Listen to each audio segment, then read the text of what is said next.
Assalamualaikum warahmatullahi wabarakatuh. Kami dari kelompok 1 Manajemen 3B akan membahas hasil kerja kami yang bertemakan hukum benda. Di sini anggota kelompok 1 beranggota 3 orang. Yang pertama Putri Afika binti Ahmad, yang kedua Nazan Zahira, dan yang ketiga Dwi Febrina. Baik, kami di sini akan membahas yang pertama pengertian hukum benda, yang kedua karakteristik hak kebendaan, dan yang ketiga pengaturan hukum benda dan klasifikasi hukum benda. Pengertian hukum benda. Hukum benda adalah aturan hukum yang mengatur hukum antara manusia sebagai subjek hukum dengan benda sebagai objek hukum. Definisi yang sama juga dikemukakan oleh H. Salim dalam kamushukum.com, yaitu hukum benda adalah keseluruhan dari kaidah-kaidah hukum yang mengatur hubungan-hubungan hukum antara subjek hukum dengan benda dan hak kebendaan.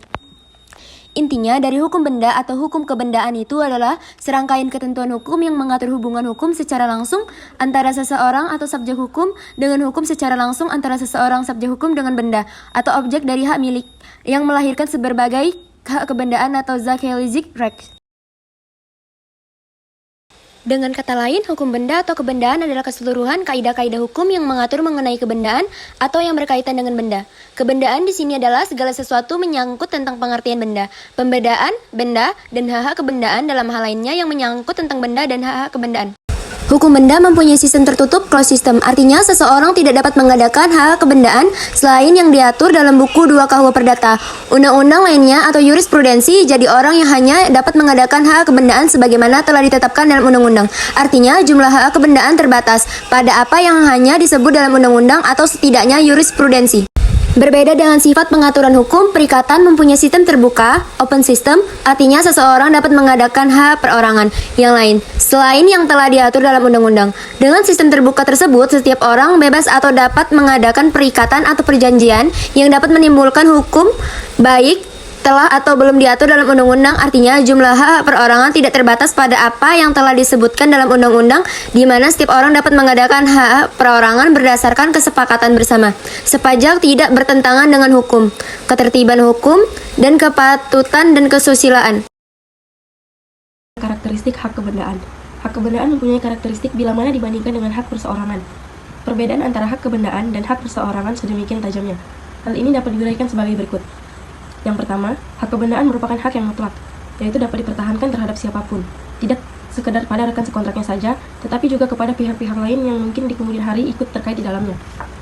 Kedua, hak kebendaan itu mempunyai zat gevolg atau droit de suite atau hak yang mengikuti, artinya hak itu akan tetap mengikuti bendanya ke tangan siapapun benda itu berada. Jadi, hak kebendaan itu melekat pada bendanya sehingga kalau berpindah tangan, yang bersangkutan akan terkena pula untuk wajib menghormatinya. Yang ketiga, hak kebendaan berlaku asas prioritas.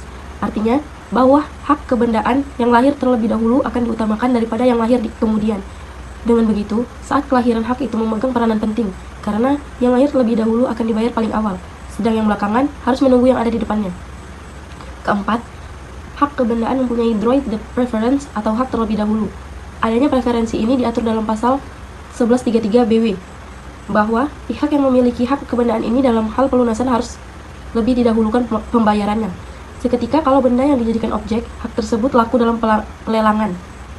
Kelima, pada hak kebendaan, gugatnya disebut gugat kebendaan. Pada hak kebendaan ini, orang mempunyai beragam permintaan atau ekci. Jika terdapat gangguan atas haknya, misalnya berwujud penuntutan kembali, gugatan untuk menghilangkan gangguan-gangguan atas haknya, gugatan untuk pemulihan ke dalam keadaan semula. Pengaturan hukum benda dan klasifikasi hukum benda. Pengaturan hukum benda dan klasifikasi jenis benda dalam Hukum Perdata Indonesia diatur dalam Kitab Undang-Undang Hukum Perdata KUH Perdata. KUH Perdata ini merupakan warisan dari hukum Belanda yang berlaku sejak masa kolonial dan hingga kini masih menjadi acuan utama dalam pengaturan benda dan hak kebendaan di Indonesia. Ada juga definisi benda dalam arti yang sempit, yaitu sebagai barang yang dapat dilihat saja, tetapi juga dapat digunakan jika yang dimaksud kekayaan seseorang. Menurut pasal 499 KUH Perdata, pengertian benda atau zak adalah segala sesuatu yang dapat menjadi objek hak milik, namun yang dimaksud benda oleh KUH Perdata adalah benda yang berwujud seperti kendaraan bermotor, tanah, dan lain-lain. Sedangkan benda tak berwujud seperti hak cipta paten tidak diatur oleh KUH Perdata, melainkan diatur dalam undang-undang tersendiri, yaitu Undang-Undang Perlindungan HAKI atau Hak Atas Kekayaan Intelektual. Dengan adanya hak kebendaan dan kepemilikan akan timbul cara mendapatkan hak milik secara limitatif dalam pasal 584 Burgerlich Wetboek, yaitu 1. Pengambilan atau occupation, yang kedua penarikan oleh benda lain atau not tracking, yang ketiga penguasaan, yang keempat penyerahan, yang kelima time lapse atau expire, yang keenam pewarisan, yang ketujuh penetapan oleh negara. Benda yang tidak berwujud seperti piutang dapat juga dibebani oleh hak memungut hasil sesuatu. Ketentuan pasal 763 BW, hak memungut hasil dapat dihapus karena A. Meninggalnya pemegang hak. B. Habisnya waktu hak memungut hasil. C. Berubahnya pemegang hak menjadi pemilik. D. Pemegang hak melepaskan hak memungut hasil itu. E.